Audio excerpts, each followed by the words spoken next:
Hello, it's me, long time no see. This is episode 171। आप ये देख सकते हैं हमने कुछ चेंजेस किए हैं आपकी रिक्वेस्ट पे, लेकिन जो भी है अच्छी है। आपका क्या ख्याल है? बहरहाल ये तो बर्गर के साथ फ्रेंच फ्राइज वाली बात है। द मेन कोर्स जो है वो तो हमारा अभी भी वही है जो कि हमेशा से रहता है। That is the jinn stories and other stories. तो स्टार्ट करने से पहले मैंने एक बड़ी अच्छी मूवी देखी थी कल परसों, नेटफ्लिक्स पे। सिनेमा पे भी लगी हुई थी। उसका नाम पता नहीं, पेमांदी और समथिंग जनाजा करके है, लेकिन इंडोनेशियन मूवी है सब टाइटल्स के साथ। लेकिन द कॉर्प्स वॉशर के नाम से अवेलेबल है नेटफ्लिक्स पे। कोई इंटरेस्टेड हो तो देखे, क्योंकि वो काफ़ी रिलेटेबल है हमारे कल्चर के हिसाब से और सब कुछ के हिसाब से। तो मैं ये नहीं बोलूँगा कि बहुत कोई एपिक ही चीज़ है, लेकिन मज़ेदार चीज़ है। काफ़ी क्रीपी है और in short very good watch अगर देखना चाहें। बाकी तो आपके ऊपर है, बिकॉज़ सब टाइटल्स हैं एंड सब टाइटल्स हर किसी का कप ऑफ टी नहीं होता। तो बहरहाल ये तो एक छोटी सी बात थी जो हम करते हैं हर वीडियो के शुरू में, कि हमने लास्ट वीक क्या देखा, हमने ये देखा। तो डू लेट मी नो अगर आप देखते हैं तो कैसी लगती है। आगे बात करते हैं और आगे हम स्टार्ट करते हैं सेशन पहली स्टोरी से, जो कि हमारे दोस्त अरीफ साहब लिखते हैं फ्रॉम सियालकोट। अब ये 2018 की बात है और ये कहते हैं जी कि मैं बॉयज़ ओनली स्कूल में था और मैंने मैट्रिक किया था या कर रहा था। तो स्कूल ट्रिप एक अरेंज हुआ मरी जाने के लिए। अब ये बड़े फ़ायदे होते हैं जब आप इस तरफ रहते हैं ना, पाकिस्तान में, तो आराम से ऐसे ट्रिप्स लगते हैं। बहरहाल तो प्लान ये था, 1 रात 2 रात वहाँ रुकेंगे और बस वहाँ से वापस आ जाएँगे। अब ये दिन में ये 3-4 टीचर्स इनकी फैकल्टी के साथ थे, ये सारे निकले और वहाँ इस्लामाबाद दिन में पहुँच गए। इस्लामाबाद घूमे फिरे, उसके बाद रात में कोई मरी में होटल लेके वहाँ रुक गए। इनका वीकेंड प्लान था तो ज़ाहिर-सी बात है अगले दिन वापस आना था। बहरहाल अब ये कहते हैं कि हम 10 लड़के थे और इस तरीके से इनको ठहराया था कि 2 रूम्स थे जो कि बीच में से कनेक्टेड थे दरवाजे की सूरत में। उनमें इन सबको एक साथ ठहराया था मैटर से डाल के वगैरह-वगैरह करके।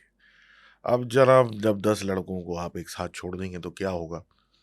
हल्ला-गुल्ला होता रहा, कोई कार्ड्स खेल रहा है, कोई कुछ कर रहा है, बस होता रहा ड्रामेबाज़ी। उसके बाद कहते हैं कि जी आहिस्ता-आहिस्ता रात बढ़ती गई, क्योंकि पूरे दिन से निकले हुए थे, थकन तारी होती गई और आहिस्ता-आहिस्ता लोग लेटने या सोने की कोशिश करने लगे।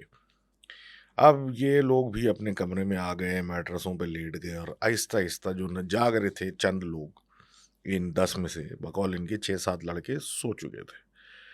ये जाग रहे थे, हल्की-हल्की बातें कर रहे थे आपस में कि कमरे की छत के ऊपर से आवाज़ें आने लगीं जैसे कुछ सामान हिलाया जा रहा है।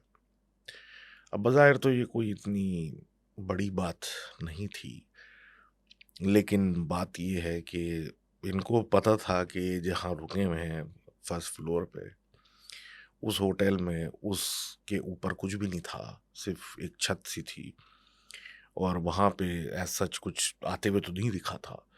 अब ये चीज़ जानते हुए भी इन लोगों ने इस चीज़ पे ज़्यादा ध्यान नहीं दिया, सोचते हुए कि भाई क्या है? और बकौल इनके लड़के इतने सारे एक साथ थे तो डर इतना नहीं लगा जितना लगता है और ये अपनी बातें करते रहे और इस बारे में बात होती रही कि ये क्या हो रहा है वगैरह-वगैरह। अब 5 मिनट 10 मिनट ये होता रहा, उसके बाद सन्नाटा हो गया और फिर ये लोग रिलैक्स हो गए कि अब जो मेन दरवाज़ा था जिस कमरे में ये थे उसके एंट्रेंस का, वहाँ किसी ने नॉक करना शुरू कर दिया। अब कोई खटखटाए जा रहा है और बकौल इनके कि वो भी अच्छा कोई लंबा 3, 4, 5 मिनट तक खटखटाता रहा, जैसे दरवाज़ा खोलने की कोशिश कर रहा है। आखिरकार इनमें से एक उठा, वैसे तो डर रहे थे, फिर एक उठा और उसने पूछा कि कौन है? आगे से कोई जवाब नहीं मिला। उनमें से 1-2 ने हिम्मत की कि आखिर ये कौन था? तो दरवाज़ा खोलने की कोशिश की तो दरवाज़ा बाहर से ही बंद था। अब निकल तो सकते नहीं कमरे से, तो चुप करके ये लोग वापस बैठ गए। अब वो जो भी था, जो दरवाज़ा नॉक कर रहा था, खोलने की कोशिश कर रहा था, अब वो बाहर कॉरिडोर में टहल रहा था, उसकी चहलकदमी की आवाज़ भी थी, लेकिन कुछ कर नहीं सकते, तो अंदर बंद थे। बहरहाल इसी तरीके से आड़ी-तिरछी आवाज़ों के साथ इनकी रात गुज़री। कोई सोया, कोई नहीं सोया। सुबह 8 बजे, 7 बजे मतलब इनके जब टीचर्स वगैरह ने आके दरवाज़ा खोला, तो पता चला कि उन्होंने बंद किया था कि भई रातों को मतलब कोई लड़का ऐसे ही ना बाहर निकल जाए। तफरी-वफरी के चक्कर में उनके अजीब सन्नाटी जगह में होटल था और इनको यही खतरा था कि भई बच्चे हैं किसी के, तो बंद कर दिया था। बहरहाल अब ये कहते हैं कि वो इंसिडेंट था जो आज तक इनको याद है। वो क्या सिलसिला था तो इनको नहीं पता। लेकिन आज भी जब भी स्कूल के दोस्त मिलते हैं तो ये ज़रूर तज़किरा होता है कि उस रात क्या हुआ था। तो thank you very much for sharing that story. अब आगे बात करते हैं एक और साहब की, जो जिनका नाम रज़ा है और ये हैदराबाद इंडिया से इनका ताल्लुक है। ये कहते हैं 4-5 साल पहले ये कतर गए थे दोहा किसी काम से। इनको कुछ अरसा वहाँ रुकना था और फिर वापस आ जाना था। अब जिस अपार्टमेंट में जिस दिन ये उतरे मतलब दोहा में, उस दिन जिस अपार्टमेंट में एंटर हुए, पहले से ही सब तय हुआ हुआ था क्योंकि ज़ाहिर-सी बात है कि मतलब उतरने के बाद क्या ढूँढेंगे। तो वहाँ जैसे ही इन्होंने एंट्री की तो कहते हैं कि कुछ अजीब महसूस मुझे हुआ और एक ठंड सी लगी। बाकायदा महसूस हुआ कि यहाँ कुछ ऑफ है और मैं ये जानते हुए भी कि भाई चलो खैर है, हो सकता है कुछ ऑफ हो, लेकिन अभी तो मैं थक चुका हूँ और मैं इस बारे में नहीं सोच रहा और ये वहाँ मतलब लेट गए और सो गए और जो करना था कर लिया। इसी तरीके से सेट होते हुए 2-3 दिन इनके गुज़र गए और 2-3 दिन गुज़रने के बाद ये कहते हैं एक दिन दोपहर का टाइम था, 3 बजे का या 4 बजने वाले होंगे। मैं सो रहा था और नींद में से मैं उठा और शदीद ठंडे कमरे में मेरा अजीब हाल हुआ हुआ था। जैसे कि पसीने-पसीने था और अजीब साँस हुई हुई थी और ऐसा लग रहा था कि बहुत ज़्यादा कोई प्रेशर है मुझ पे। इन्होंने बहरहाल ये किसी से शेयर नहीं किया और अपने काम में ये लगे रहे। अब ये कहते हैं कि इस बात को भी महीना हो गया। मैं अपने काम में लगा हुआ था और एक ऐसा दिन था जिस दिन मुझे कुछ करना नहीं था, तो मैं फ़जर तक जाग रहा था। फ़जर पढ़ी, कुछ अस्कार किया और उसके बाद सोने लेट गया। अब ये कहते हैं कि कोई ख़ास दिन नहीं था इसलिए इतनी देर तक जाग रहा था और अब फ़जर वग़ैरह पढ़ के और तिलावत वग़ैरह करके मैं सोने लेट गया, तो अब मेरे ऊपर एक वज़न तारी हो गया। अब ये कहते हैं ये वज़न जो था, ऐसा हुआ कि मैं हिल ही नहीं पा रहा और मतलब स्लीप पैरालिसिस जैसा हाल हो गया। अब कहते हैं मैंने आँखें खोली अपनी, तो मैंने देखा कि कोई इंसान नुमा चीज़ है, जो कि मेरी तरफ आ रही है और उस लग रहा है कि वो मुझे मारना चाहती है। अब जैसे वो चीज़ करीब आई तो मैंने नोटिस किया कि वो भले इंसान नुमा चीज़ थी, उसका कोई सर नहीं था। बगैर सर के कोई आदमी खड़ा है, जो मुझे मारना चाह रहा है लेकिन वो मेरे करीब नहीं आ पा रहा और इसी तरीके से वो कोशिश करते-करते गायब हो गया इनकी आँखों के सामने। अब ये कहते हैं कि ये जब सिलसिला अपार्टमेंट मतलब हुआ और फिर इनको एहसास हुआ कि मैं इतना कुछ पढ़-पढ़ा के सोया था जिसकी वज़ह से वो मेरा कुछ कर नहीं सका। तो बस हिम्मत जवाब दे गई और फ़ौरन से दूसरा अपार्टमेंट इन्हें तब्दील किया और उसके बाद ये कहते हैं कि कुछ आगे नहीं हुआ इसमें। तो thank you very much for sharing that story and होता है ये क्योंकि जनरली कतर या दुबई या इस तरह की जगहों पे बहुत अपार्टमेंट्स होते हैं जो कि खाली रहते हैं पूरा साल, कई साल भी खाली रहते हैं क्योंकि जगह ही ऐसी है, आते जाते लोग रहते हैं। तो the possibility of ending up with a haunted apartment is very high. इसीलिए लोग पूछ के लेते हैं, और ये ज़रूर देखा जाता है कि आस-पड़ोस में कौन रह रहा है और इस अपार्टमेंट में पहले कौन था और कब छोड़ के गया। बहरहाल ये तो एक जनरल बातें हैं जो कि आजकल हर कोई ही करता है। लेकिन अब जब काम के लिए किसी दूसरे मुल्क जा रहे हैं तो ये कैसे करेंगे अब? तो ये तो एक होता है मसला। एनी हाउ, आगे हम बात करते हैं दोस्त साहब हमारे मुदस्सिर साहब साहिवाल से, जो कुछ 3 छोटी-छोटी बातें या कहानी बताना चाहते हैं अपने ख़ानदान की जो उनके साथ हुई। अब ये एक बताते हैं अपने एक रिश्तेदार अंकल की जो कि ज़मींदार हैं, और ये ज़्यादातर इन मतलब सारी पार्टी इनकी ज़मींदार है। तो ये कहते हैं कि भई ये 1980-1990 की दिहाई की बातें हैं।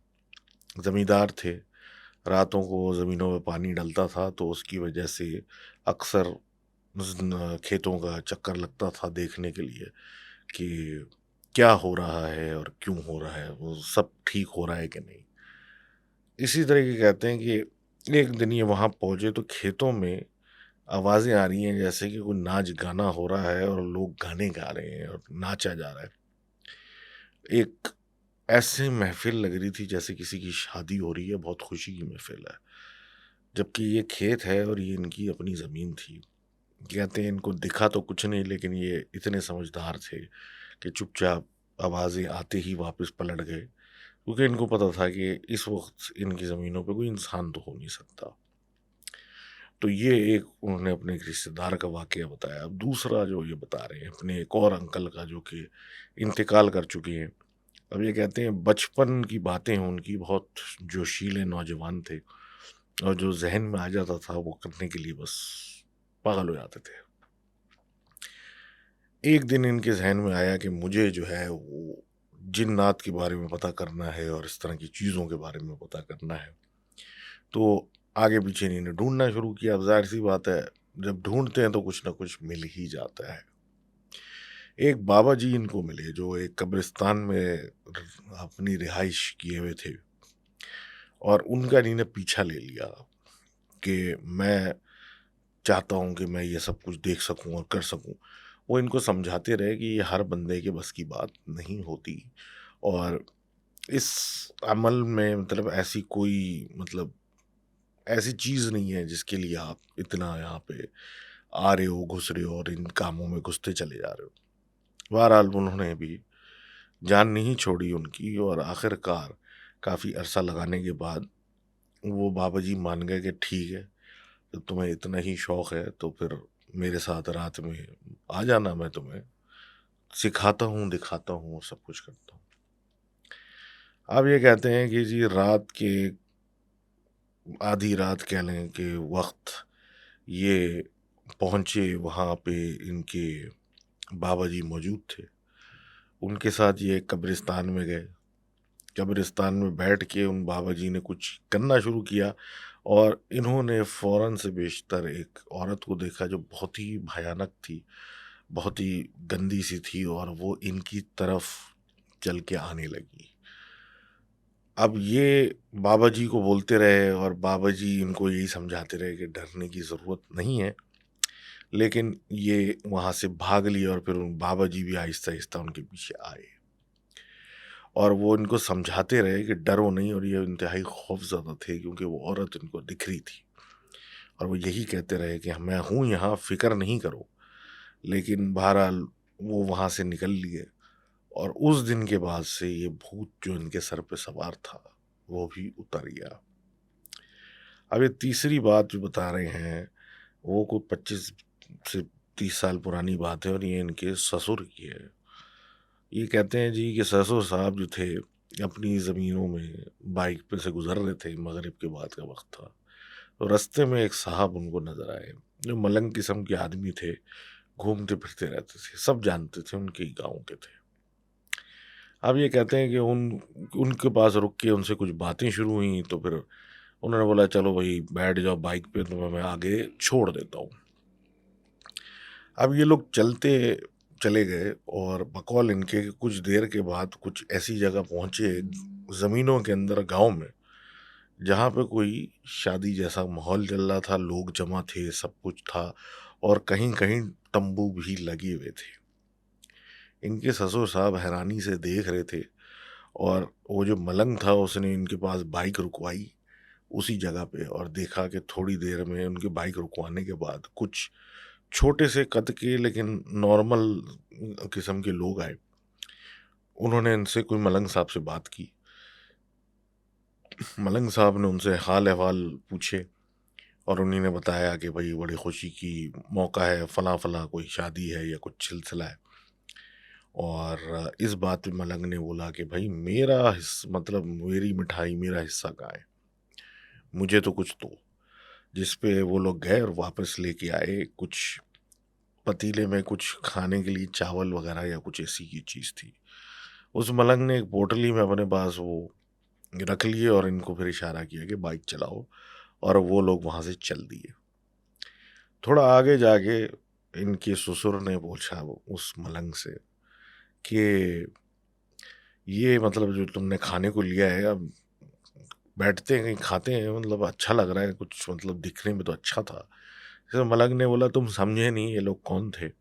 और जब झोली उसने खोली तो उसमें सिर्फ राख पड़ी हुई थी और कहते हैं कि ये वो नहीं थे जो तुम समझ रहे हो ये सिर्फ मैं जानता हूँ। जिस पे ये तज़किरा हैरत अंगेज़ ख़त्म हुआ और ये मुदस्सिर साहब के साहिवाल के एक्सपीरियंसेस से थैंक यू मुदस्सिर साहब फॉर शेयरिंग दिस एंड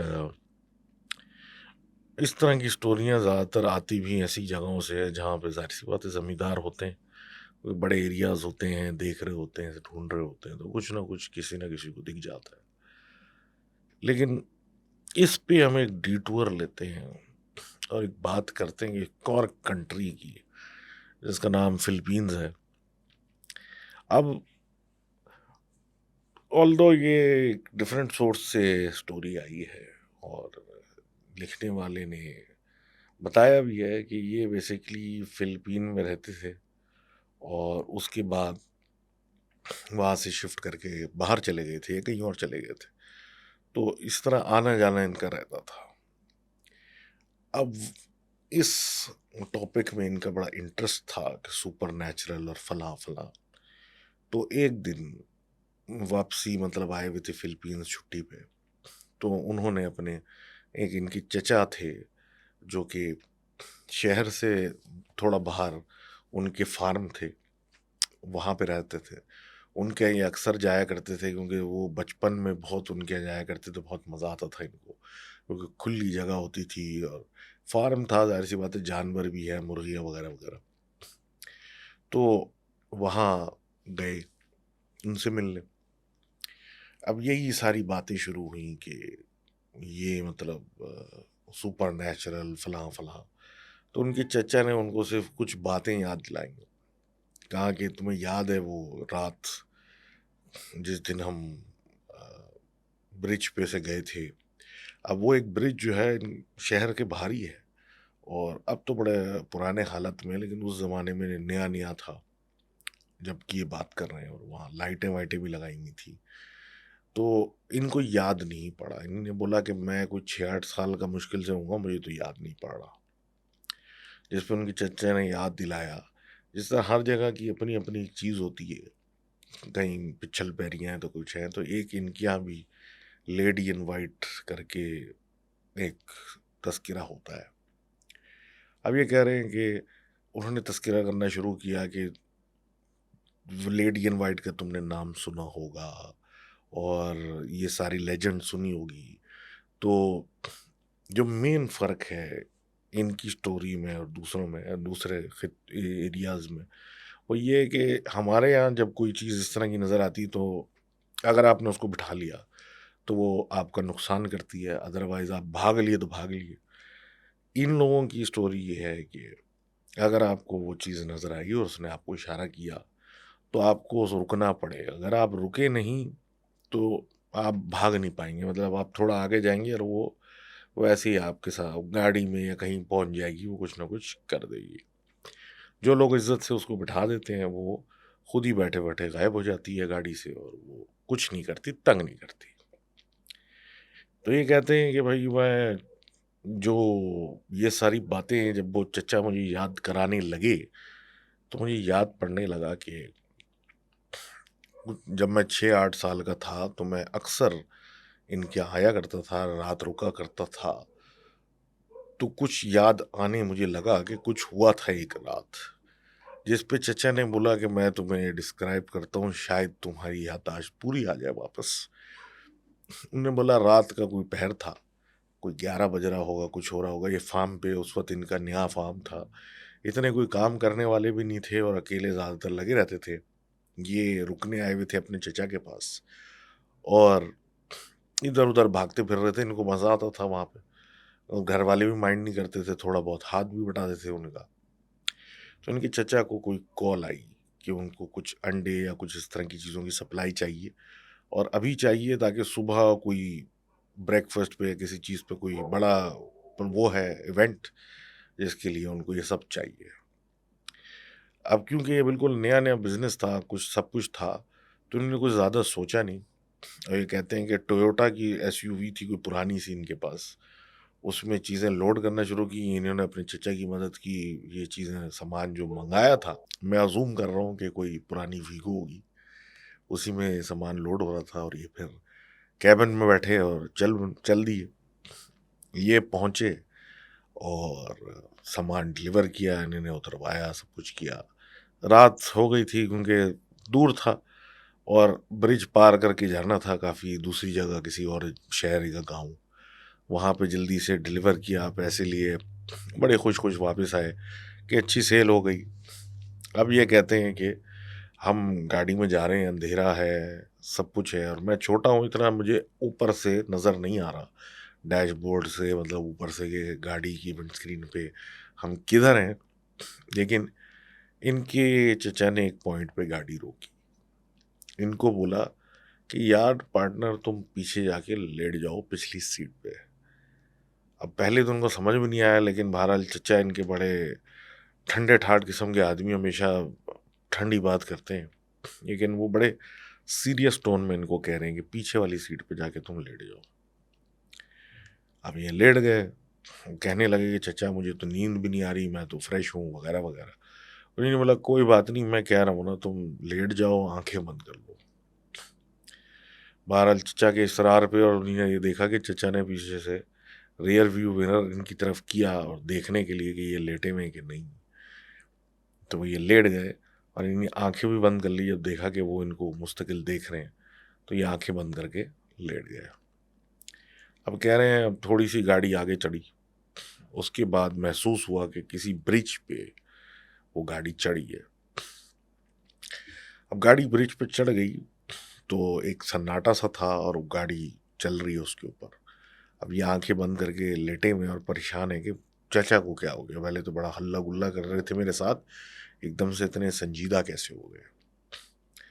बहरहाल ब्रिज के बीच में इनको लगा या ब्रिज पे ही कहीं वो गाड़ी रुकी और रुकी रही।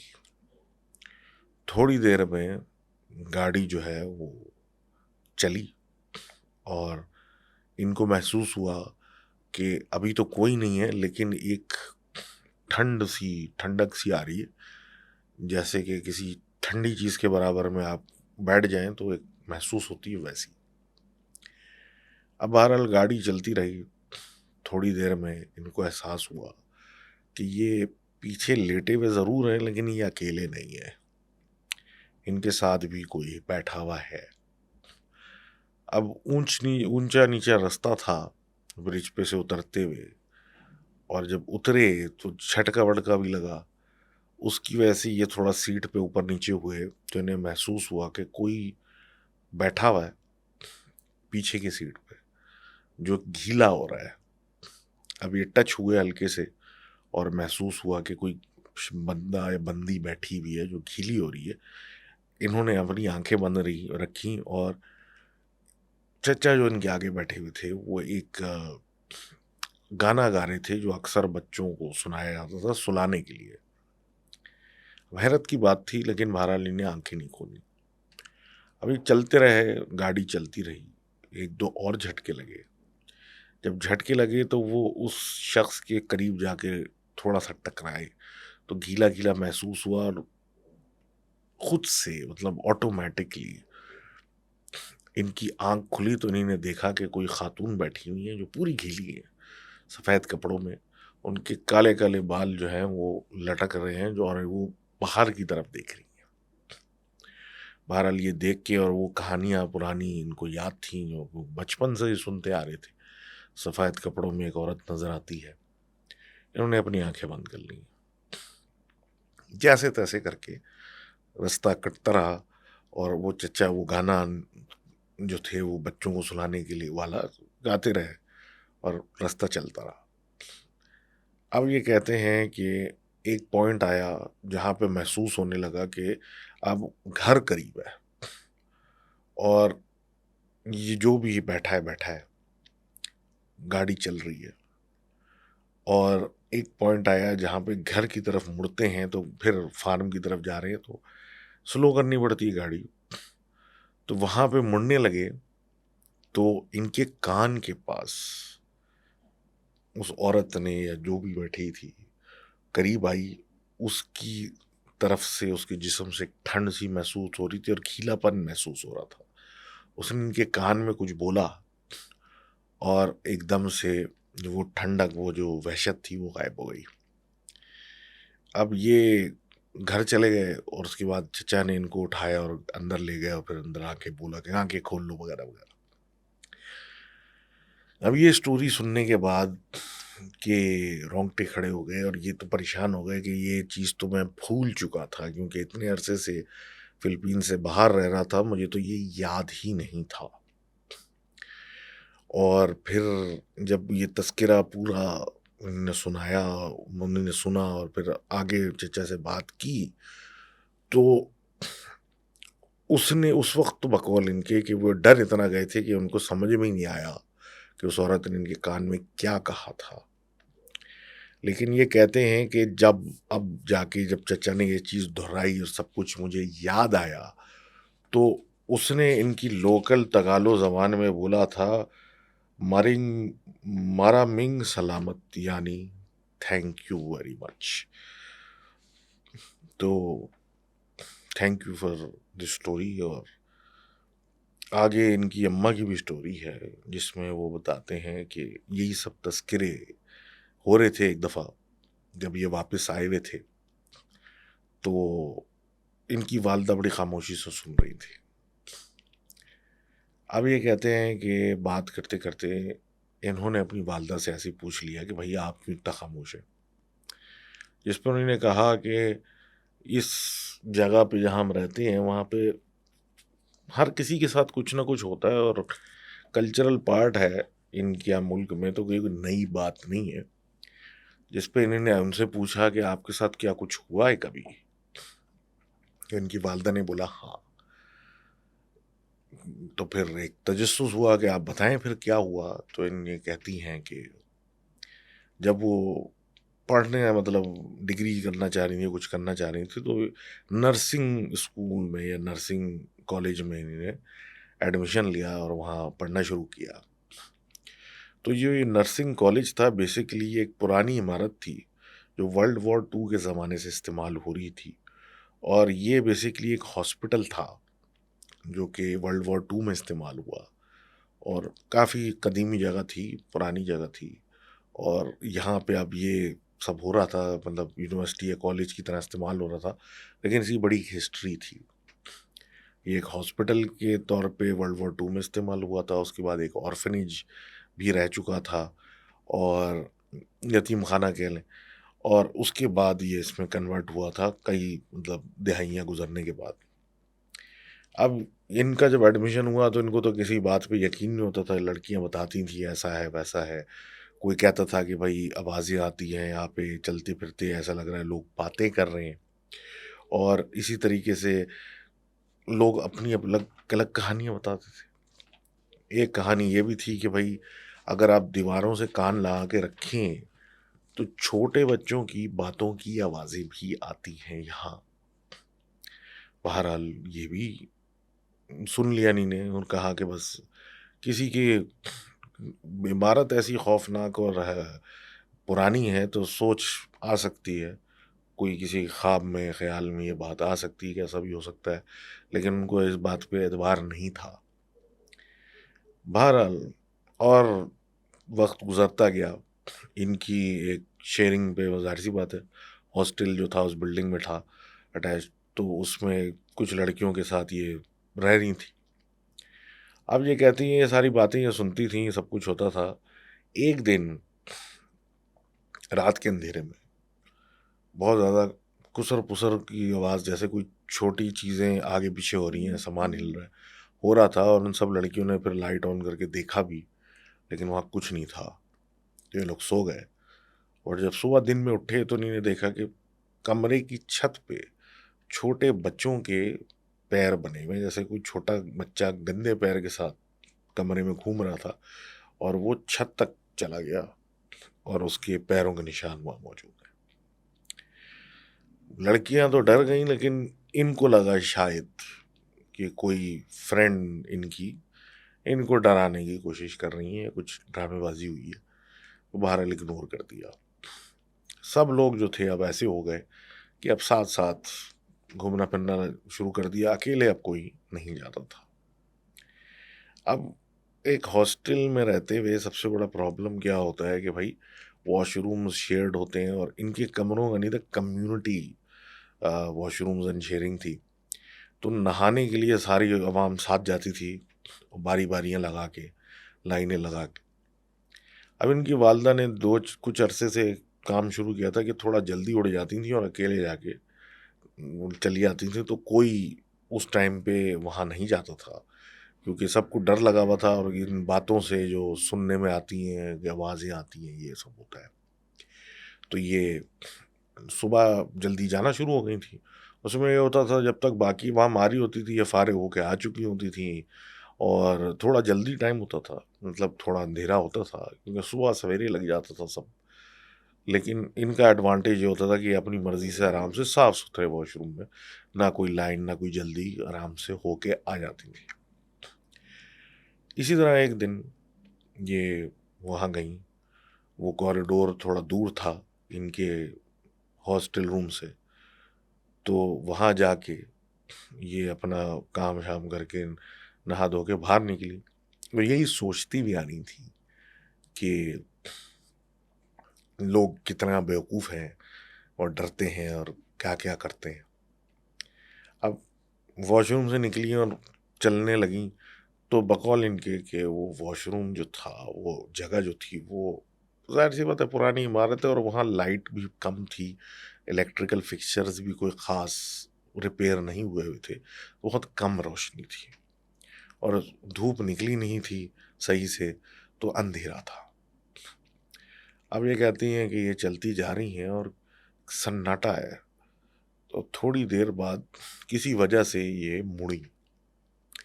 अब मुड़ के इन्होंने देखा तो उस वॉशरूम के बाहर अंधेरे में कोई खातून खड़ी हुई थी और उन्होंने कपड़े ऐसे पहने हुए थे जैसे किसी नन के कपड़े हों। हमारे लिए हैरत हुई, ये क्या मजाक है, मतलब हमारे यहाँ तो कोई ऐसा है नहीं और करीबी चर्च कई मील दूर है, ये कौन है। बहरहाल इग्नोर करके, क्योंकि फासला था दोनों में, वो अपना चलना शुरू की। अजीब सी बात लगी, इसलिए चलती रही।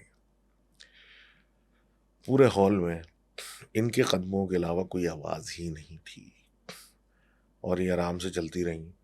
थोड़ा आगे जाके इन्हें तजस्सुस हुआ कि वो जो मैंने देखी थी, क्या मैंने मतलब मेरे अपने दिमाग में था या वाक़ई कोई था? इन्हें पलट के जब देखा तो वो फिर औरत खड़ी हुई है, थोड़े फासले पे, जितने पहले देखी थी उतने ही पे, और एक ही जगह खड़ी हुई है, सीधी खड़ी हुई है और सिर्फ़ इनकी तरफ देख रही है। अब इनको थोड़ा परेशानी हुई कि ये आखिर ये क्या ड्रामा है? अब ये थोड़ा तेज़ चलने लगी। तेज़ चढ़ते-चढ़ते जब मुड़ी, एक जगह मोड़ था बिल्डिंग में, तो वहाँ से जब मुड़ी तो फिर ने तिरछी नज़र से देखा कि वो औरत फिर एक कोने पे खड़ी हुई है। अब इनको डर लगने लगा कि ये मेरा पीछा क्यों कर रही है।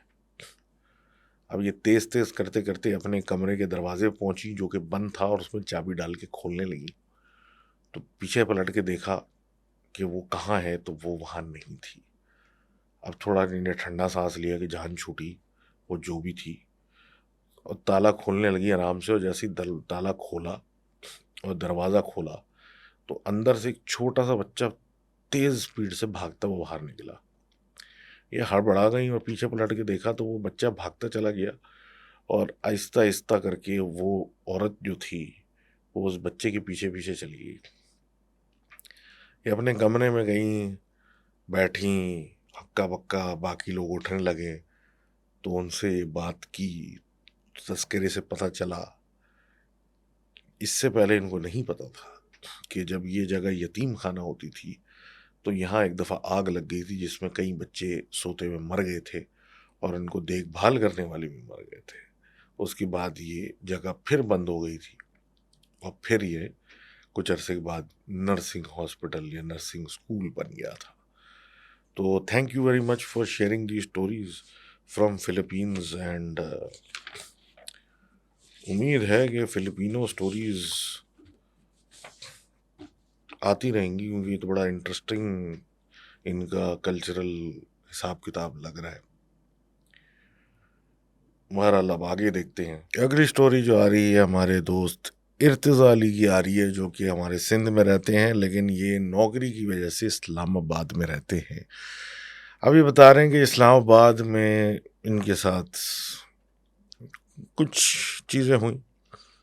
अब ये कहते हैं कि मैं अपने दोस्तों के साथ फ्लैट में रहता था, और टॉप मोस्ट फ्लैट था, और छत पे छोटे छोटे कुछ दड़बे बने हुए थे, क्योंकि वहाँ पे किसी ज़माने में कुछ जानवर पाले होंगे ओनर ने, लेकिन बहरहाल अब तो नहीं थे, वो खाली थे। और इसी तरीके से हल्ला गुल्ले में टाइम चलता था। अब ये कहते हैं जब कोविड आया, और कोविड के चक्कर में सारे लोग वहाँ से अपने अपने घरों को चले गए, ये वहाँ फंस गए, क्योंकि वापसी का जिस टाइम पे इनको निकलना था उस टाइम पे इंटर प्रोविंस आना जाना बंद हो गया था। अब ये कहते हैं मैं अपने फ्लैट में वापस चला गया, और मैं अकेला था, कुछ कर भी नहीं सकते। और 21 मार्च 2020 की ये बात बता रहे हैं, मैं अपने फ्लैट में अकेला था, और इनको उस दौरानिए में आवाज़ें आना शुरू हुई।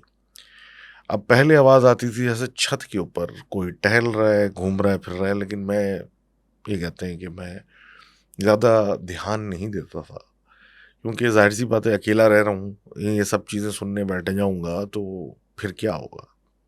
बहरहाल इग्नोर किया, कुछ ज़्यादा तवज्जो नहीं दी। उसके बाद कहते हैं जनाब, कुछ दिनों के बाद मैं पानी घर में जो रखा हुआ था, अब वो जी डिस्पेंसर के ऊपर जो बोतल लगी हुई है वो गिरी हुई है, और पानी मतलब गिरा हुआ है। अब आया, अकेला रहता हूँ फ्लैट में, ये बोतल कौन और कैसे गिरेगी, कौन मतलब करेगा। जाहिर सी बात है वो भारी सी चीज़ है, ऐसे थोड़ी है कि हवा से गिर जाएगी। लेकिन बहरहाल ये भी हुआ, इग्नोर किया, क्योंकि ऑप्शन नहीं था। अब रमज़ान के दिन आ गए, और रमज़ान में इनके कोई नेबर थे जो फ्लैट में मौजूद थे, उन्होंने इनको ला के कोई मछली या कोई चीज़ ला के दी खाने के लिए।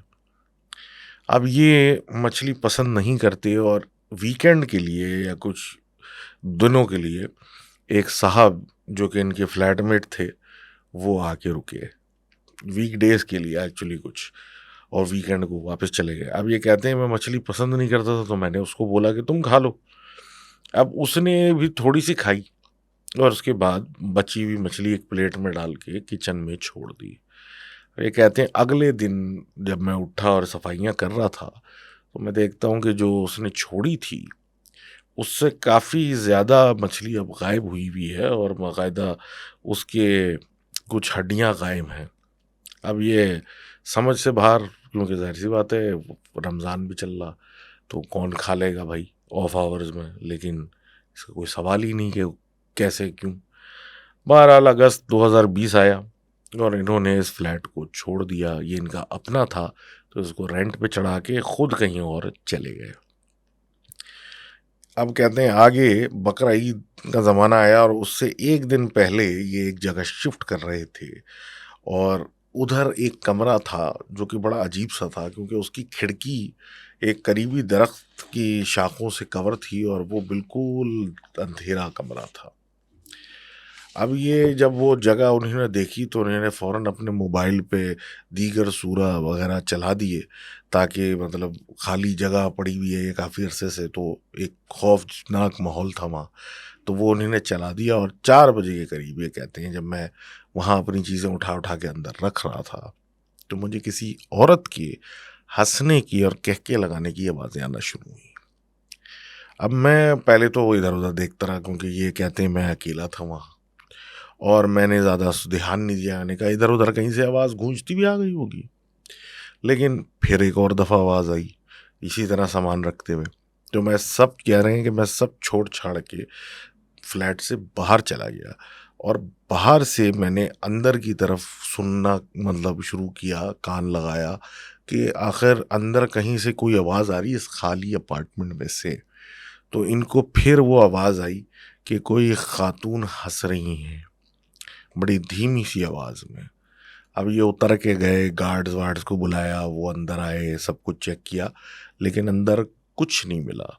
लेकिन बहरहाल इनका फ़ोन अंदर पड़ा हुआ था, जो कि इन्होंने उठाया और वहाँ से भी ये उस जगह को भी छोड़ के भाग गए। एक मौलवी को बुलाया, क्योंकि ज़ाहिर-सी बात है किराया-विराया सब कुछ तो दिया हुआ था एडवांस में, पता करने के लिए, कि मौलवी साहब ने इनको कोई एक्सप्लेनेशन दिए बगैर सिर्फ़ ये कहा कि उस फ्लैट में दोबारा नहीं जाना। अब ये एक पुरानी बात करते हैं सितंबर 2015 की, जब ये इस्लामाबाद से अपने घर जाने की कोशिश कर रहे थे, यानी कि सिंध सांगड़ में। अब ये जिस बस से बैठ के पिंडी या कहीं जा रहे थे, वहाँ से उनको डेपू या कोई बस लेनी थी। तो कोई टेक्निकल फॉल्ट हो गया, कुछ हो गया, किसी ऐसी जगह पे बस खराब हो गई जहाँ पे इनको कोई जगह नहीं, गाड़ी नहीं मिल सकी।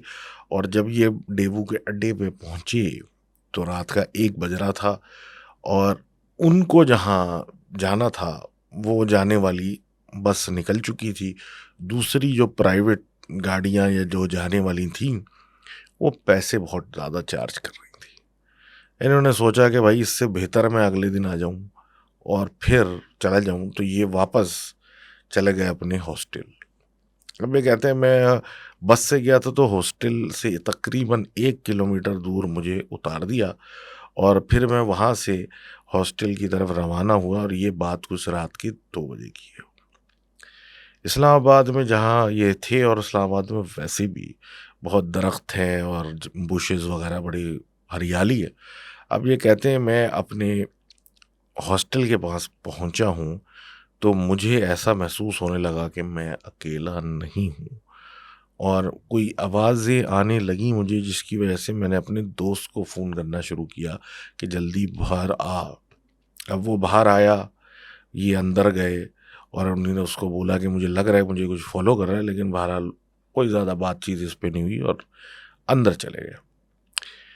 अब ये कहते हैं कि मैं अपने कमरे में जाके लेटा हूँ, तो मुझे एक स्लीप पैरालिसिस वाली हालत महसूस हुई कि मैं हिल नहीं पा रहा और फिर मुझे एक इंसानी साया नज़र आया, जो कि ऐसा था, जो कि बिल्कुल ही काले से रंग के आदमी का था। मतलब वो साया नहीं था, वो इनफैक्ट आदमी ही था। अब ये इस स्टेट में थे कि ये हिल ही नहीं पा रहे थे, तो उन्हीं ने आयतें वगैरह पढ़ना शुरू की, तो इन पे से बोझ हटा और फिर कुछ सुकून आया। तो वो रात इनकी गुज़र गई। अब वो तो एक इत्तेफ़ाक इनके साथ हॉस्टल में हुआ, लेकिन इनकी अपने सांगड़ में ये कहते हैं कि मेरे साथ भी हुआ, मेरी बहन के साथ भी हुआ कि इनके घर के पीछे एक खाली मकान या खाली बिल्डिंग है और वहाँ की एंट्री एग्ज़िट का कोई मसला नहीं था। तो वहाँ पे छत पे जाके अक्सर कुछ गोश्त वग़ैरह या हड्डियाँ रख के आते थे, क्योंकि वहाँ बिल्ली आती थी एक खाने के लिए वो। तो बच्चे अक्सर जाया करते थे। अब ये कहते हैं कि एक दिन इनकी बहन गईं एज़ यूजुअल बचा हुआ कुछ खाना रखने के लिए, तो वहाँ इस दफ़ा बिल्ली की जगह एक खातून सफ़ेद कपड़ों में नज़र आना शुरू हो गई। ये वो देख के वहाँ से भाग लीं और इसी तरह जनवरी 2015 की बात ये करते हैं कि मैं एक सीज़न देख रहा था ट्रू डिटेक्टिव का और एक अपने अलग कमरे में था ताकि कोई घर वाला डिस्टर्ब ना हो। तो मुझे महसूस हुआ जैसे कोई शोर आ रहा है, तो मैंने हेडसेट हटाया तो तालियों की और ढोलक जैसी आवाज़ें आ रही थी, तो मुझे लगा कि पता नहीं कहीं हो रहा होगा कुछ, और मैंने इग्नोर कर दिया। अगले दिन भी इनके साथ उस घर में यही हुआ, तो ये उस कमरे में दोबारा फिर कभी रात गुज़ारने नहीं गए। तो thank you very much for sharing these instances. सवाल ये है, हो सकता है कि बजाय कोई चीज़ उस जगह होने की, कोई चीज़ आपके पीछे भी हो सकती है, तो कुछ कह नहीं सकते, लेकिन बहरहाल देख लीजिएगा इस बात को और ख़्याल कीजिएगा। अब आगे बात करते हैं इंडिया से, कलकत्ता से, ख़ासकर हमारे दोस्त सुफियान साहब की, जो बता रहे हैं कि मैं लास्ट 1 साल से यूएई में हूँ और ये बताना ये चाह रहे हैं कि मैं यूएई में क्यों हूँ। 1991 में इनकी पैदाइश से कुछ अर्सा पहले, मतलब ये उस वक़्त अपनी वालदा के हमल में थे, तो ये कहते हैं कि मेरी वालदा को सुसाइडल थॉट्स आना शुरू हुई। लोगों ने ये समझा कि शायद प्रेगनेंसी की वजह से इस तरह हो रहा है और उनके फादर भी यही समझते रहे और वो अक्सर नींद में से चीखें मारती हुई उठ जाती थी और इस तरह का सिलसिला था। लेकिन बहरहाल डॉक्टर्स चेक करते रहे और सब ठीक था। कहते थे कि ये प्रेगनेंसी स्ट्रेस है या कुछ ऐसा है सिलसिला, और इस तरह करके टाल मटोल करते रहे और फिर इनकी पैदाइश हो गई। 92 में ये एक्टिविटी बकौल इनकी बहुत ज़्यादा बढ़ गई और इतनी हो गई कि अनकंट्रोलेबल हो गई, और अब इनके वालिद साहब को इनकी वालदा के अपने कमरे से बेसिकली कभी कीलें मिल रही हैं, कभी बालों के गुच्छे मिल रहे हैं, कभी फटे हुए कपड़े मिल रहे हैं, और ये सब सिलसिले भी शुरू हो गए। इनके वालिद साहब को इन चीज़ों पे बिल्कुल यकीन नहीं था, लेकिन अब काले जादू के ऊपर कुछ-कुछ सोच जाने लगी। अब हालात कुछ ऐसे हो चुके थे कि इनकी वालदा जो थीं, जो अपनी अम्मा को यानी नानी को इनकी अक्सर ये कहती थीं कि मेरे मरने के बाद बच्चे का ख़्याल करिएगा, जैसे कि उनको यकीन था कि वो बचेंगी नहीं। बहरहाल एक दिन सफाई करते हुए इनकी वालदा की मैट्रेस जिस पे वो सोती हैं उसके नीचे से कुछ मट्टी और छोटी हड्डियाँ मिली और उनके साथ कुछ कीलें भी थीं, जिसको देख के कुछ एहसास हुआ कि ये मट्टी और हड्डियाँ किसी जानवर की नहीं, किसी कब्रिस्तान की निकाली हुई लगती हैं। और अब जो है वो बिल्कुल अंदाज़ा हो गया कि मामला कुछ टेढ़ा है और ये कुछ सीधी बात नहीं हो रही। इनके अब्बा को यकीन नहीं था, लेकिन इस दिन के बाद उनको कुछ यकीन होना शुरू हुआ और फिर कुछ लोगों से, आलिमों से मुलाकातों का सिलसिला शुरू हुआ। फ़ायदा ये कहते हैं कुछ होता नहीं था ख़ास, लेकिन दिन इसी तरह गुज़रते गए और 1994 में मेरा इनका छोटा भाई हुआ और फिर 1995 यानी 1995 में इनकी अम्मी अपने घर वालों के साथ किसी छोटे गांव में किसी शादी पे चली गईं। उनके घर वाले उनको ले गए। उस शादी में कोई बुज़ुर्ग बुज़ुर्ग आए हुए थे, जिन्होंने इनको देखते ही इनकी तरफ आए और कुछ बातें करना शुरू की इनके बारे में, जिससे ये शॉक हो गई। और मेन उनके वो यही था कि कुछ लोग चाहते हैं कि आप पागल हो जाएँ या पागल महसूस हो लोगों को, ताकि आपकी बात या आपको कोई कभी सीरियस ना ले, जिसके ऊपर ये खुद हैरान हो गई। क्योंकि ये अब इस नौयत पे आ चुकी थी कि ये अपने आप को खुद पागल समझना शुरू कर चुकी थी। जिस तरह की इनके साथ चीज़ें हो रही थी और जिस तरह का एकदम से इनको वहशत और दौरे पड़ते थे। बहरहाल उन साहब ने इनको एक तावीज़ बना के दिया और इनको कहा कि इसे कभी नहीं उतारना, और ये वो लेकर वापस आ गईं। और ये वो ज़माना है जब इनके वालिद ने अपना घर, दादा का घर यानी अपना घर छोड़ के किसी जगह किराए पे शिफ्ट हो गए थे, क्योंकि आपस की लड़ाइयाँ ख़त्म नहीं हो रही थी। अब ये कहते हैं उस दिन के बाद से इनकी वालदा के साथ जो एपिसोड्स होते थे चीख मारने के और ये अजीब चीज़ें मिलने के और ये सब कुछ के, ये काफ़ी हद तक ख़त्म हो गया। अब ये कहते हैं अब्बा के साथ लेकिन इस दौरानिए में बड़े प्रॉब्लम थे और रोज़गार का बहुत बड़ा मसला था, टिकता ही नहीं था उनके पास। और 2005 में इनके दादा ने, यानी इनके अब्बा ने, वालिद साहब के, उन्होंने वापस बोलना शुरू किया कि वापस आके हमारे घर में रुको, क्योंकि इनके एक तरीके का अपार्टमेंट जैसी बिल्डिंग बनी हुई थी, उसमें सबके अपने अपने फ्लैट्स थे और सब साथ थे। और 3 चचा और 3 फूफियाँ भी इनकी वहाँ थीं और इनको वापस कायल करके बुला लिया गया। इवन दो सब आपस में थोड़ा-सा मामला टेढ़ा था, हर कोई प्रॉपर्टी के चक्कर में आपस में लड़ रहा था, कुछ चचा, कुछ फूफियाँ वगैरह-वगैरह। लेकिन इनके पास ऑप्शन नहीं था, रोज़गार की कमी की वजह से ये बेहतर ऑप्शन इनको लगा कि वापस जाके अपने ही घर में रुक जाएँ, ताकि किराया तो बचे। अब ये कहते हैं कि इनके एक छोटे चचा थे, वो किसी दावत पे किसी बुज़ुर्ग को अपने घर ले आए थे और उन्होंने अपने घर, मतलब इनके घर में, उस जगह में, उस बिल्डिंग में घुसते के साथ ही कहा कि यहाँ कुछ ऐसा मसला है कि ये सबकी तबाही का बायस बनेगा और इसकी काट करना बहुत ज़रूरी है बोलकर कुछ बातें उनसे की और कहा कि फिर मैं जाता हूँ और कुछ पता करके आता हूँ। जिसके बाद जब वो बुज़ुर्ग गए तो इनके छोटे चचा का ही इंतकाल हो गया और फिर वो बुज़ुर्ग इनके कांटेक्ट में ना आ सके। अब ये कहते हैं कि अराउंड द सेम टाइम इनकी वालदा फ्रेश हो रही थी या नहाने जा रही थी, क्या कुछ वजह से पहली दफ़ा उन्होंने वो तावीज़ उतार के अपने कमरे में रखा और वॉशरूम से जब गईं और वो वापस आईं तो वो तावीज़ गुम हो गया। वो उस दिन के बाद कभी दोबारा नहीं मिला, पूरा घर-बार, अंदर-बाहर सब देख लिया गया, लेकिन वो तावीज़ दोबारा कहीं से मिला नहीं। अब कहते हैं 2007 आया, इनकी वालिदा को फिर वही सब शुरू हो गया था। रातों को वो सोते में से चीखें मारते हुए उठ जाती थीं और हत्ता कि अब तो अब्बा भी इनके यही करने लगे थे कि सोते-सोते एकदम से चीख मार के उठ जाते थे और रोने लगते थे और इस तरह के मामलात हो गए थे।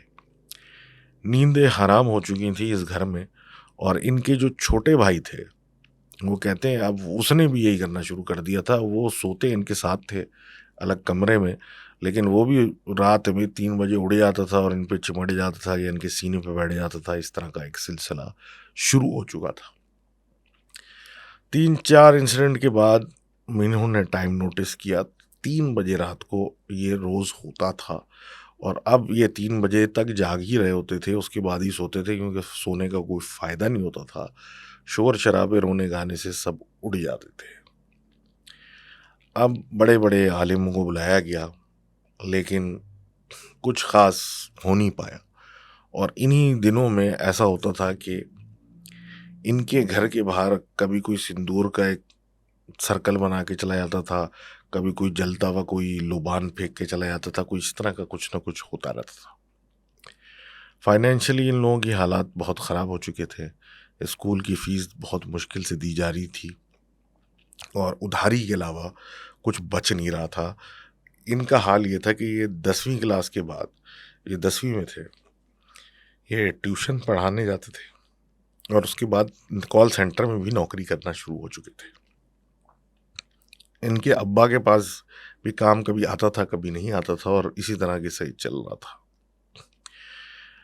इसी दौरानिए में इनको भी अब ख्वाब आने लगे जिसमें कुत्तों के झुंड इनको नज़र आते थे, काले सांप नज़र आते थे और बहुत फ्रीक्वेंटली ये चीज़ें ख्वाबों में इनको नज़र आती थीं। और इन लोग मतलब डिस्कस करके भी क्या करते, मतलब समझ तो आ नहीं रहा था कि ये कम कैसे होगा, ये ख़त्म होने का नाम ही नहीं ले रहा था। और अब तो ये नौबत आ गई थी कि एक्सेप्टेंस पे बात आ गई थी और अब तो रिश्तेदार भी इनके ढूंढ के थक गए थे कोई हल, लेकिन कोई भी हल नहीं था और ये अपनी सेफ्टी के लिए अल्लाह से भीख मांगते थे रोज़ कि और तो कुछ कुछ कर नहीं सकता, वही कुछ हेल्प कर दे, अदरवाइज़ तो सब कर चुके थे। अब ये कहते हैं कि हालात कुछ ऐसे हुए कि वो बिल्डिंग छोड़नी पड़ गई, वो औने-पौने फ्लैट बेचना पड़ गया, उससे जो पैसे आए उससे कर्ज़ उतरे, तब जाके कुछ हालात वापस शुरू हुए। ये नौकरी कर रहे थे, लेकिन इनकी नौकरी भी फ़ौरन ख़त्म हो जाती थी। कभी कोई वजह बनती थी, कभी कोई वजह बनती थी, या तो वो प्रोजेक्ट ख़त्म हो जाता था, या फिर कोई और मसला होता था, या थर्ड पार्टी कॉन्ट्रैक्ट पे होते थे, कुछ मसला हो जाता था, और ये एक सिलसिला चलता रहता था। कोविड की वजह से भी इनके काफ़ी लॉसेस हुए, जिसकी वजह से बड़े मसले चलते रहे, और इन्हीं साथ-साथ इनकी वालदा का नींद में रोना और ये सब सिलसिला चलता रहा। इनके छोटे भाई 12वीं क्लास के बाद इंडिया छोड़ के चले गए और बाहर जाके कहीं कुछ काम धंधे में लग गए और कमाने लगे। अब कहते हैं फास्ट फॉरवर्ड टू 2001, इन्होंने शादी इन्होंने कर ली, और उसके बाद नौकरी का तो वही हाल था जो चलता रहता था। और अब जो नौकरी इन्होंने पकड़ी उसमें 1 साल के बाद इनकी प्रमोशन भी हो गई, उसके बावजूद भी खर्चे पूरे नहीं हो रहे थे। लेकिन बहरहाल ये कहते हैं मुझे अल्लाह पे यकीन करने के अलावा मेरे पास कुछ था नहीं, और मामला चलता रहा। इन्होंने फ्लैट बदली किया, क्योंकि वो फ्लैट जहाँ ये रहते थे वो छोटा था और अब थोड़ी बड़ी जगह चाहिए थी, और वो ऐसी जगह थी जहाँ मिक्स की जो आबादी रहती थी, बंगाली भी थे, हिंदू भी थे, मुसलमान भी थे, सब लोग थे। लेकिन वहाँ अज़ान की आवाज़ नहीं आती थी, और फजर के टाइम और मगरिब के टाइम पे मंदिर के घंटे की आवाज़ आया करती थी, जिससे वक्त का पता चलता था।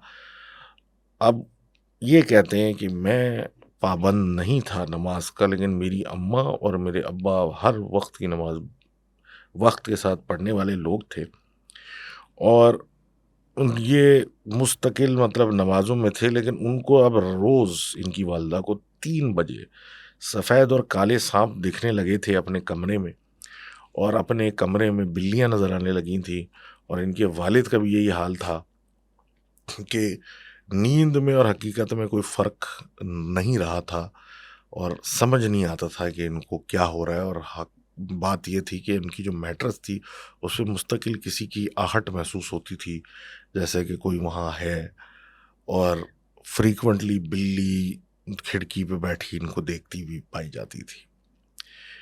ये तो चल ही रहा था, लेकिन इनकी बीवी के साथ भी अब ये सिलसिले शुरू हो चुके थे, जो कि अपने ही कमरे में रहती थी, लेकिन अब उसको भी ये सब कुछ नज़र आना शुरू हो रहा था। उसने अपनी वालदा को बताया, यानी इनकी सास को, और वो फिर किसी के पास लेके गईं। इत्तेफ़ाक है कि उन साहब ने इनको चूना नहीं लगाया पैसों का या कुछ, सिर्फ़ पानी दिया कि ये घर के कोनों में छिड़को, 40 दिन तक बेहतरी आएगी, और ये उसको करना शुरू हो गए। शुरू के 10 दिन जब ये कर रहे थे, तो कभी-कभी इनके घर वालों को, इनकी वाइफ़ को, इनके अब्बा को, अम्मी को चीज़ें नज़र आती थीं। 10वें दिन के बाद से हर दूसरे दिन ही चीज़ें नज़र आना शुरू हो गईं, और एक इंसान जो कि दिखता नहीं था, वो हर वक़्त महसूस होता था कि इनके साथ इन पे नज़र रखे हुआ है, और वो आगे-पीछे घूम रहा है। इनकी वालदा ने रात में सोना ही छोड़ दिया था, क्योंकि डर के मारे वो सो ही नहीं पा रही थीं कि रात में उनको जिस तरह के खौफ उन पे तारी होता था, एक बड़ा मुश्किल हालात थी, और एक अलग ही किस्म की फाका कशी घर में चल रही थी। 25वीं रात के बाद ये कहते हैं रात को कोई ना कोई जानवर, बिल्ली, कुत्ता, कुछ ना कुछ घर में मिलता ज़रूर था, और सबको मिलता था, और ऐसा लगता था कि 25वीं रात के बाद तो 40वां दिन हमसे देखा नहीं जाएगा, हम बच नहीं पाएंगे। बहरहाल 2 ही दिन गुजरे थे कि इनके लैंडलॉर्ड आ गए और उन्होंने बोला इस घर को फ़ौरन खाली करो। इस पे बहस मुबाहिसा चलता रहा कि एडवांस में पैसे वगैरह वगैरह, लेकिन वो पीछे ही पड़ गया कि मुझे ये घर खाली चाहिए। 40वें दिन पूरा होने से पहले 38वें दिन या 38 डे पर इनका जो बकौल इनके सबसे काला दिन है, इनको जगह चेंज करनी पड़ गई। वो अमल पूरा नहीं हो सका, और ये एक नई जगह पे शिफ्ट हो गए, और रात में रोज़ कुछ ना कुछ फिर दिखना शुरू हो गया, और इनको कहते हैं समझ भी ना आया कि मैं करूं क्या। लोन लेके जिसी तरह लेके उन्होंने बहरहाल बदली तो किया, लेकिन अब ये अलग एक सिलसिला के जो अमल चल रहा था वो ख़त्म हो गया, और फिर वहीं पहुंच गए जहाँ से शुरू हुए थे। लेकिन इनको अब यूएई से बुलावा आया किसी नौकरी का, और ये वहाँ चले गए। लेकिन इनके जाने से पहले और इस अमल को टूटने के फ़ौरन बाद इनके वालिद साहब का इंतकाल हो गया। अब ये कहते हैं, जनाब मैं आज भी परेशान हूँ, छोटा भाई तो मेरा वापस ही नहीं आया और वो चाहते भी नहीं है कि उसको इन्वॉल्व करें, क्योंकि ये सिलसिला समझ से बाहर है कि ये हो क्या रहा है। ये पागलपन जो हम पे दौर तारी करने की कोशिश हो रही है या हुई भी है। उन्हीं बुज़ुर्ग से जिन्होंने पानी दिया था, उससे इनकी वाइफ़ और कॉन्टैक्ट में हैं और सब कुछ है, लेकिन अब वो जो अमल करते हैं उससे अभी तक कोई फ़ायदा नहीं हुआ। और उन साहब ने बोला कि किसी कोई जिन है जो आपके पीछे लगा हुआ है, और मतलब क्यों लगा हुआ है, कैसे लगा हुआ है, वो मसला अभी तक रिज़ॉल्व नहीं हो पा रहा। अब डिस्कस कर के भी ये थक चुके हैं और अब समझ से बाहर है। और अभी भी इनके घर वाले रेंट पे इंडिया में रह रहे हैं और ये वहाँ नौकरी कर रहे हैं। लेकिन अब ये हाल हो चुका है कि अब इनका इस चीज़ का इलाज कराने की भी हिम्मत नहीं पड़ती, और कहते हैं कि बस अब गुज़ारिश है कि दुआओं में याद रखिएगा। तो लिखने के लिए शुक्रिया, और मैं सिर्फ़ यही कह सकता हूँ कि जी अगेन एक और कहानी है जिसमें सिर्फ़ दिल का हाल बयान हो रहा है, कोई कहानी सुनाई नहीं जा रही। और सब दुआ ही कर सकते हैं इन साहब के लिए कि इनकी परेशानी हल हो जाए। कई बरस गुज़र चुके हैं इनको इसके साथ, और अगर कोई इनकी हेल्प कर सकता है तो ज़रूर इनको रीच आउट करें और कमेंट्स में लिखें, इनको टैग करें कि आप क्या कर सकते हैं। और बहरहाल दिस वाज़ एपिसोड 171। उम्मीद है आपको अच्छा लगेगा, और कोशिश करते हैं कि नेक्स्ट टाइम भी कुछ ढूँढ के लाएँ, लेकिन आपसे गुज़ारिश है कि आप ईमेल करते रहें ताकि हमारा सिलसिला चलता रहे। And thanks again for watching this video. Do share and subscribe. अल्लाह हाफिज़।